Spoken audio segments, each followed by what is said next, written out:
So there are about a million different ways and methods on building a pedal board for your guitar rig, and it can be very overwhelming, especially when you're looking at how many different pedals, brands of pedals, configurations of pedals. You have power supplies, pedal boards, wires, cables, everything.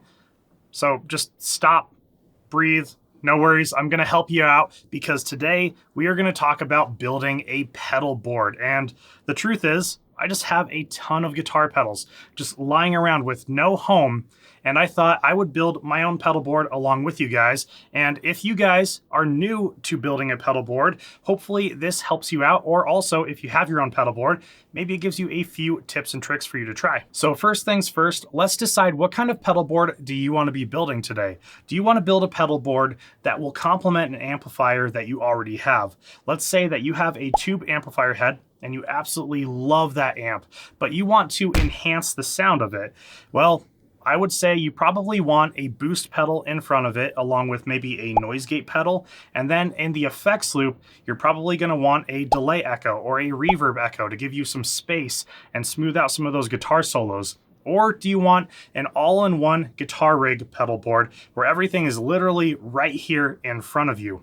Well, regardless of what kind of pedal board you are going to be building today, everything that I am going to show you in this video will be universal and be able to help you out on your way. From sticking the pedal onto the pedal board to connecting it to the pedal next to it, everything will be universal and will be able to help you out. So for the pedal board that I'm going to be building today, this is essentially going to be my ultimate high gain guitar rig. I'm going to have a few of my favorite preamp and distortion pedals, along with several of my favorite boost and overdrive pedals, because being a metal guitarist, I love boosting the front of my amplifier. It just really gives it the extra saturation and push that it needs, while also tightening up the tone by shaping up the EQ. And I will also have a few other things on this pedal board, but we will get into that a little bit later. Having this ultimate high gain guitar rig is going to be awesome because I will have all of my favorite pedals with me, whether I am here in the studio demoing gear for you guys or out on the road playing a gig. I will have everything that I love with me. Here are the different components that you are going to need to build your pedal board. Of course,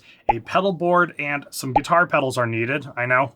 Shocking that you would need those for this. Some patch cables of several different lengths depending on the configuration of your guitar pedals. Some Velcro to help you anchor down the guitar pedals and anything else that you have on the pedal board. A power supply, which in my opinion is the most important part of a pedal board because your guitar pedals, they need power to be able to work.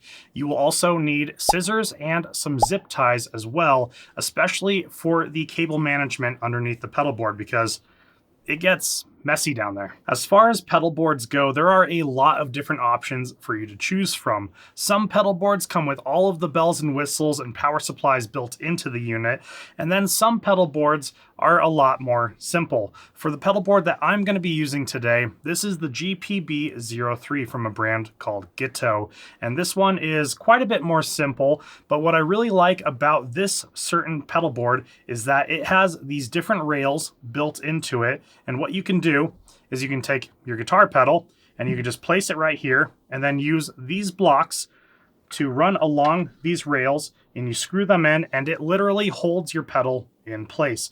Though today I will be using Velcro to also help anchor my guitar pedals because of past childhood trauma of pedal boards literally falling apart on me on the go. But these blocks do an excellent job of keeping your pedals in place, and also they work really well for spacing out your pedals as well. Let's talk about patch cables, guys. So there are a few different shapes and sizes of patch cables out there. There are more of the standard ones like this guy here, which are a little bit bulkier. And then there are the flatter patch cables like this MXR flat cable. And I really love the MXR flat cable, especially when the input and output are on the side of the pedal, because it allows me to keep the pedals a little bit closer together, making sure that I can conserve space on my pedal board. But where these guys maybe don't do so good is if the input and output of the pedal is on the top of it, because they're very fat. And I find that they get in the way of me being able to plug in the power supply of the pedal. So that's where I like to use these more standard type patch cables. And you can even look into, Ernieball has a flat cable as well, which I think has a little bit of a skinnier width to it. So it kind of comes down to personal preference on that, but there is a time and place for both of these different types of patch cables. And if you have any doubts, and I always recommend this before building your pedal board, but check your cables. Get a cable tester and plug it in. Make sure each cable that you're going to be using for this build is working properly. When choosing your power supply for your pedal board, I always recommend going with something a little bit more like this Voodoo Lab power supply, which is an isolated power unit. And isolated power is going to be your best option for any kind of power supply out there. And the reason behind that is that each of these outputs of power, they are not daisy chained together. They are not connected. They have their own power source going out. So each pedal has its own power, versus something like the one spot right here, which is a daisy chain of madness, essentially. So basically you can see both of these connectors are connected and it's all going down to this plug right here. And the issue with the daisy chain mentality is that if you plug in one pedal with this plugin right here and you get some noise from the power, some dirty power, it's going to travel to the next pedal, to the next pedal, and so on and so forth. And that's the issue with the daisy chain mentality. I will most likely never recommend using the one spot or anything like this. I will always recommend something like this Voodoo Lab power supply, which is isolated, because it is a little bit more of an investment, but it is going to save you a lot of stress and a lot of headache down the road. But if the one spot and the daisy chain type of power supply is what you have and it's all you have right now, go ahead and use it. I don't necessarily recommend it, but you got to work with what you have sometimes. So we're going to go ahead and we're going to place out each of the pedals onto the pedal board here just to space it out, find out how many different pedals we can put onto this guy. And I'm going to start out with the Boss Chromatic Tuner, the TU3. This is a tried and true chromatic tuner pedal. You don't have to use this one per se. There's a lot of other great tuner pedals out there on the market, but I've had this one just lying around for a really long time and figured I'd put it to good use. So I'm going to go ahead and place it on the pedal board here. And I'm going to butt it up against this crevice right here. You'll see there's a few of these different crevices in the GPB03. So the reason for me butting it up against there is if I run into another pedal that has an input and output on the top of the pedal, I like to have the cables kind of go down into those cracks in the pedal board, because I feel that it just looks a lot cleaner than having the cable just sticking out all over the place. So I like to have those cables go down into there. And I will take one of these blocks from the Guitto pedal board and I'll place it in one of the rails, not solidify it down, but just place it as like a placeholder, and I'll butt the chromatic tuner up against it. After the chromatic tuner pedal, I'm gonna go ahead and throw in a noise gate pedal. This is the Zuul Plus noise gate pedal from Fortin Amplification. This is a great noise gate. I absolutely love noise gates because with high gain tones, there's also a lot of distortion and a lot of noise. So I like to put this before the boost pedal and the amplifier. It's just where I've had a lot of really good luck. And you can put it after the preamp pedal or after the amplifier in like the effects loop. And that's another great option for it. But I like to put it before everything. So I'm going to go ahead and grab a block. We're going to put it right in here. And we're going to butt this guy up against the chromatic tuner here.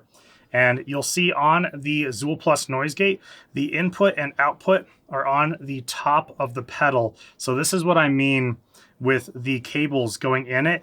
The end of the cable can go down into the crevice here on the pedal board and over to the next pedal. It just makes things a lot more clean. So now we're going to go ahead and get into the meat of my pedal board here with the onslaught of boost pedals that I have. I'm going to just briefly go over each one. I'm not going to go really into a lot of detail on them. And if you guys are interested in checking any of these guys out, I will have a link for each of them down in the description below. You can go out there, check out some of the videos that I've done on them in the past, but I'm just going to touch on them very briefly.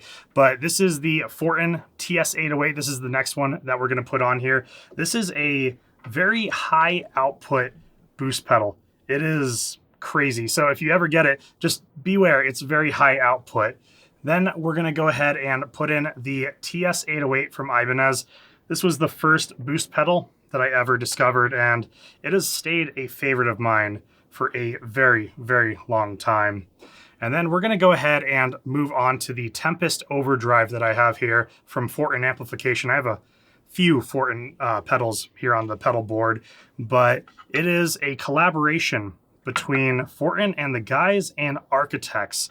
It's kind of a cool pedal. It has a high pass filter, a low pass filter, all that good stuff. And then the Super Overdrive from Boss. This actually works really well for boosting rectifier amplifiers. This is a really, really good one. And then we have one of my favorites here, which is the Modern Boost pedal. I'm good friends with Daniel of Lichtlaerm Audio, and he makes just some amazing amplifiers, amazing pedals. So I had to put it on there. This gives me a absolute filthy, filthy, filthy tone. And then we have reached the end of the pedal board. So I'm gonna go ahead and move over to this side, right over in here. And the last, I guess, drive or boost or overdrive pedal is the Pica Drive from Airis Effects. It has a hint of nostalgia with some of the nastiest metal tones that I have ever heard. This is an awesome, awesome pedal. And it's only out for a limited time. They only do a limited run every once in a while. So if it ever gets put out again, I'll jump on it. Now we're getting into the amplifier sections or preamp sections of this pedal board. The first one is going to be the Soldano Super Lead Overdrive. So this is an overdrive pedal, but it pretty much acts like a preamp pedal. This is a really cool one if you really like that Soldano tone. So let's get that guy on there. And then we're gonna move into a little bit more of a budget brand, Joyo. They make this Rigel preamp here. This is an awesome preamp pedal. I love this one. This is the best one that I've seen that has ever come out of Joyo. They did a really killer job with this one. Though it is a little bit of an interesting shape. It's a little bit more horizontal than vertical. So make sure if you have pedals with different profiles like that, just be ready for them. So I'm gonna place that guy right there next to it. And then next we have the Chug Pedal from Solar Guitars, Ola, England. I'm sure you guys have watched several of his videos. This preamp pedal right here is really cool. It has a gate. It has a low frequency gain, high frequency gain. It's got a lot of stuff going on for it, and it sounds amazing. I love it. And then for the final preamp, I'm gonna do one of my favorite amplifier companies, or I guess I could say probably is my favorite amplifier company, and that is Revv. I'm gonna use the Revv G3, which is modeled after the purple channel on their generator amplifiers. It is such a nice tone. I love what Revv has going on with their mid-range. They just got a really cool thing going on with their amplifiers. Definitely a solid choice. So this is a prime example of why I tell everyone to put your pedals on the pedal board without securing them, just to find out how much space you have overall on your pedal board, because I ran into an issue. I wanted to put just a couple of other things onto this pedal board, but unfortunately, I'm not going to be able to fit everything that I wanted to, mostly because the power supply that I have, this Voodoo Lab power supply, it's a pretty big power supply, not gonna lie. And underneath this pedal board, I don't have enough room to Velcro it and secure it underneath the GPB03. So what I'm gonna have to do is just anchor it to the top of the pedal board. So just a few different things to look out for when you're building your pedal board and looking into the right pedal board for you. But I love the block things that the GPB03 has, just those blocks that hold in those pedals. It does an amazing job, and that's one of the main reasons I really wanted to go with this pedal board. So mounting the power supply on top is not a huge deal breaker for me. I just got to do what I got to do with it. Now that we have everything mapped out onto the pedal board and we know exactly where everything's going to go and what is going to fit, let's take everything off and let's actually anchor down the pedals and put them in their place. So a quick tip that I have for you guys on the Boss pedals here, the back of them, they have this like rubbery kind of indented back on them. Something that you can do, especially when you're wanting to put Velcro on the back of them, you want a nice smooth surface. So a buddy of mine told me that you can take off the back of these Boss pedals and you can turn it around so the rubber side is in, and you'll have a very smooth surface. And it doesn't affect the way that the pedal works or anything like that. You can just take off the back here and flip it over and you'll have a smooth surface to put the Velcro. And just like that, you have a nice flat surface for the Velcro. Now that we're on the topic of Velcroing your pedals and anchoring them down onto the pedal board, I want to go over something really quick. I see a lot of guitarists that take one big strip of Velcro and just put it over the entire back of the guitar pedal like this, and that is not necessarily the best way of going about it. What I recommend is on the top and bottom of the pedal is take a smaller piece of Velcro like this. And like I said, on the top and bottom, that way you have two different anchoring points for your pedal, and having the two anchoring points will give you even more hold than one giant anchoring point. So that's what I recommend on that.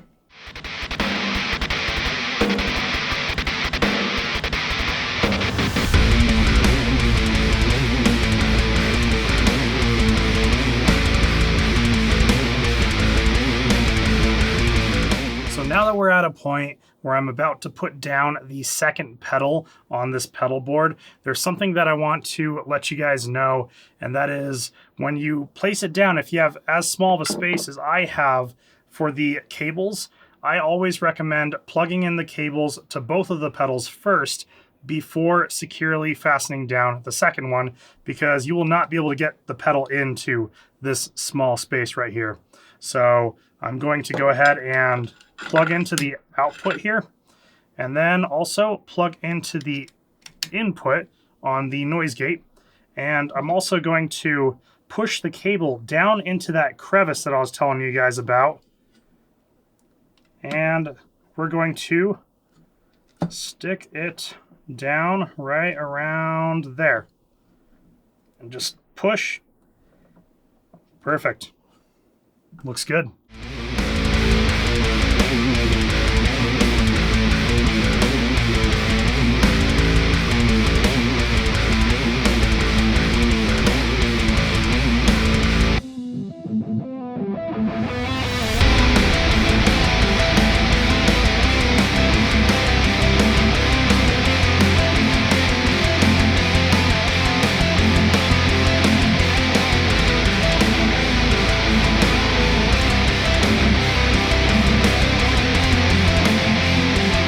Okay, now that we have one entire full row done in the pedal board, it is probably the scariest part because we're supposed to do this test here, and we're gonna flip it over and give it the old Dairy Queen test here.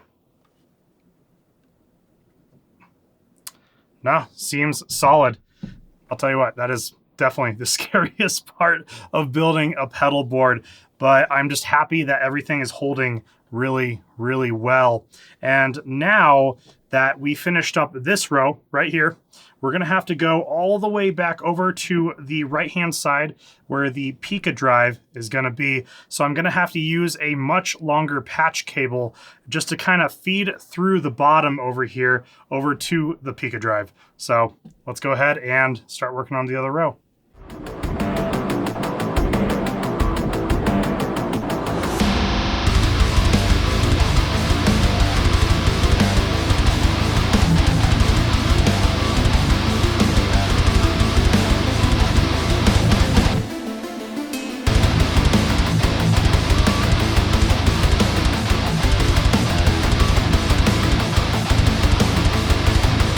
So now that we have all of the pedals installed on to the pedal board, let's give it one last shake test really quick. And there was no movement whatsoever, which was really good, really, really good. Though now we got to figure out the power supply. So I'm going to go ahead and just lay the power supply right here. And it's looking like it's going to be pretty tight in there, but what we're gonna do just to kind of make it easier on us is I'm gonna go ahead and plug in all of the power supply cables to all of the different pedals here. And then I'm gonna wait to secure the power supply, and I'm gonna run them all the way through the bottom of the pedal board and then out where the power supply is gonna be. That way I don't have to worry about trying to get my big clunky hand into a small area just to plug in the cable. So let's go ahead and get it.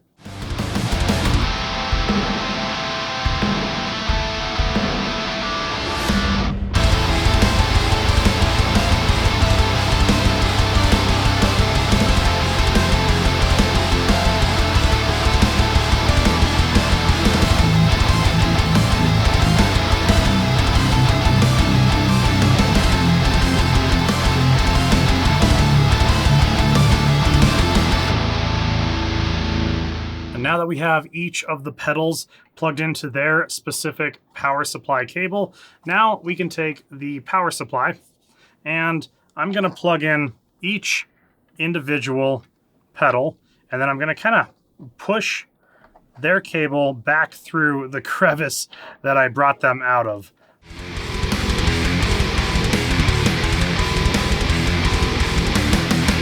Okay, now that we have all of the pedals plugged into the power supply and all of the excess cable pushed back into the crack that I had them coming out of, let's go ahead and get some Velcro onto the power supply and let's solidify its location.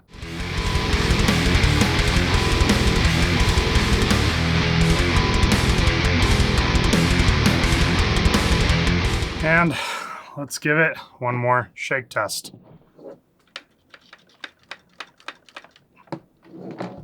Yeah, that is looking good. And one more thing, before we completely turn this guy over and take a look at the cable management, let's turn on all of the pedals and just make sure that all of the connections have been made. So I went ahead and I turned on the power supply. I went ahead and plugged it in.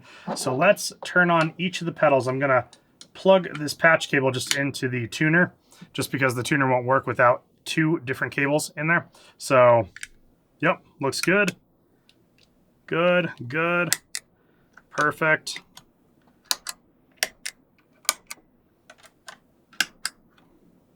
We're looking good, guys. Let's take care of some cable management. So I know what you guys are thinking. This is a complete mess, and I'm sure a lot of you guys are probably screaming at me right now through the camera, but let's go ahead and tidy this guy up here. I have a bunch of these little black tie wraps. Any tie wrap works just fine for that. So I will take probably the closest power supply cables and just kind of make a little bit of a rope. I don't want to pull too tightly on them because I don't want to mess around with any of the connections going into the power supply, but I'll leave a little bit of leeway here. And I'm gonna probably make my first tie wrap right around here or so. And then we'll come back through and we'll cut off all the tails that come with it. And don't want to make it too tight, but snug enough just to hold them together. Perfect. I mean, that's already looking so much better. And then there is this longer, just kind of patch cable right here. I am going to go ahead and tie wrap this guy off as well. And yes, I could have used a smaller cable, but I did not have one at the time. So we're just going to utilize what we have. Not too tight, but just tight enough. There we go. I say that's good for right now. I might come in here, mess around with a few other things as time goes on, but it's a whole hell of a lot better than what it was. And let's go ahead and just snap off the tails of these guys and let's finish this up. And with all of that being said, guys, if you were following along with me throughout this video building your own pedal board, congratulations. You have now finished building your own pedal board. And if one of the pedals is not lighting up completely, you might want to go back and check out the connections between your power supply and that pedal. There might be an issue there. Okay, let's go ahead and run through each of the pedals on this high gain pedal board here. Just make sure everything is making a sound and give it the old chug test. And for today's guitar, I am using my prototype Diablo with a multi-scale Evertune. For the pickups, I have a set of Hypernova pickups in it. They are some of my favorite pickups. They just sound absolutely amazing. So let's go ahead and turn on the noise gate. Yep, looks like it's working. The tuner looks like that's working as well. Cool. And then let's turn on the Revv G3 and see what we got out of that guy.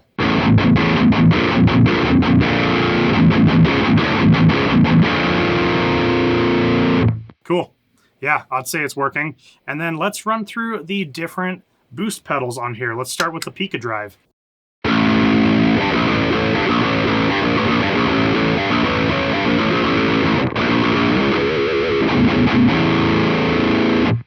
Very nice. How about the modern boost pedal?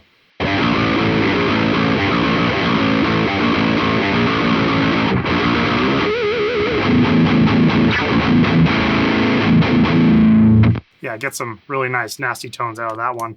The Super Overdrive from Boss.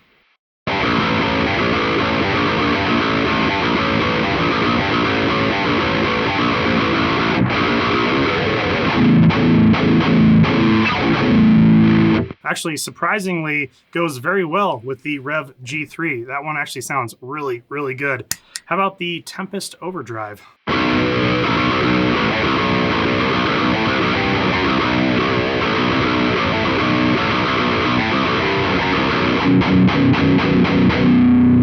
Cool. That one is definitely one of my favorites. How about the TS808?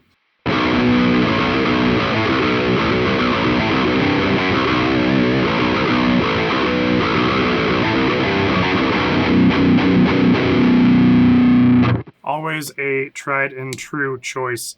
The Fortin TS808?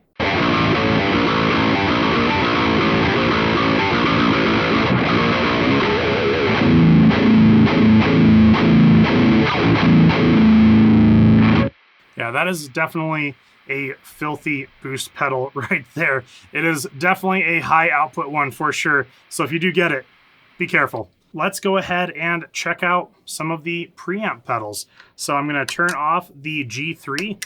Let's check out the Chug and see what we got going on.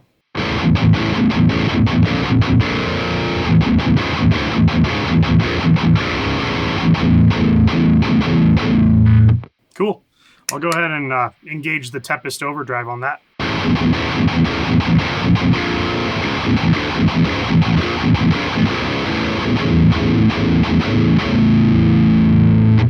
That one is pretty freaking sick. Okay, let's move on over to the Rigel preamp.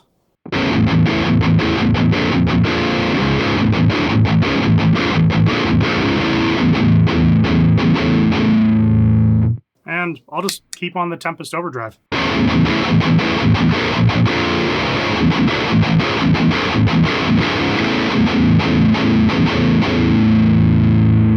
Very, very cool. And last but not least, let's check out the Soldano Super Lead Overdrive.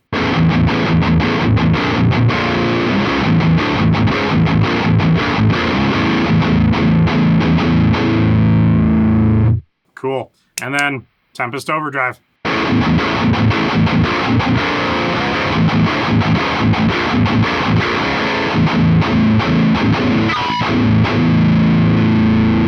The pedal board is working perfectly, guys, and it is sounding really good. Yeah, some of these tones probably need just a little bit of finagling, but it's pretty damn close and it's sounding awesome. So I mentioned that there were a few other things that I wanted to throw onto this pedal board, but was unable to because of lack of space. One of the things I was really playing around with the idea of is the Seymour Duncan Powerstage. This is essentially a power amplifier. So you could have your preamp pedals go into the power amp, and then from here I can go into a speaker and give it enough power to go out of that speaker.